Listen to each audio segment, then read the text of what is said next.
La prognosi è strettamente riservata. Il dodicenne, che ieri si è accasciato a terra mentre correva il cross della vittoria, si trova in terapia intensiva della cardiochirurgia di Treviso, in fin di vita.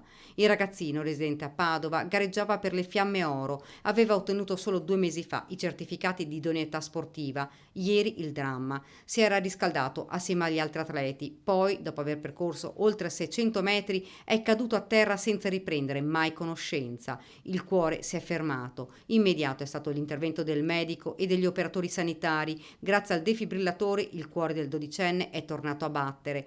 Poi il volo con l'elisoccorso del suo M118 in ospedale.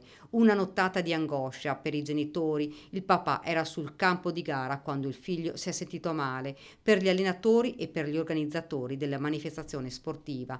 Tante le domande: perché accade un fatto così drammatico ad un dodicenne? Sul problema della perché succede? Perché purtroppo ci possono essere delle condizioni cliniche che non sono presenti al momento della valutazione. Mi spiego, se noi dobbiamo cercare prevalentemente forme genetiche, cardiomiopatie o malattie elettriche genetiche, lo screening ha una grande capacità di evidenziarle. Però ci sono delle forme, per esempio, infiammatorie che si incontrano durante la vita di tutti noi, una banalissima influenza, l'infezione da SARS-CoV-2, quindi un virus che può generare un'infiammazione acuta del cuore che apparentemente potrebbe passare inosservata, cioè non dare sintomatologia, ma lo sforzo fisico intenso potrebbe generare l'aritmia che si rende responsabile poi dell'arresto cardiaco. Sulla questione mascherine, utilizzata nei primi metri della corsa dagli atleti, Patrizio Sarto non ha dubbi. Se noi pensiamo ai numeri delle persone che fanno e seguono queste indicazioni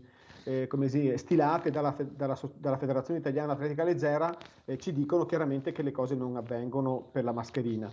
Bisogna sempre ricordare che quando c'è un'aritmia di quelle potenzialità drammatiche si manifesta nel 95% dei casi su una malattia del cuore, che può essere di solito nascosta e a 12 anni potrebbe essere molto nascosta. Poi l'appello lanciato a tutte le famiglie perché vengano effettuate visite approfondite agli atleti. Fare la valutazione medico-sportiva.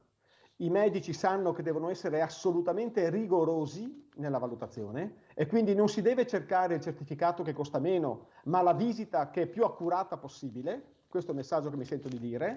Tutti ora sono attorno al piccolo atleta. Mi sento vicino alla famiglia, ha terminato Sarto in questo momento drammatico, vicino ai suoi compagni ed amici.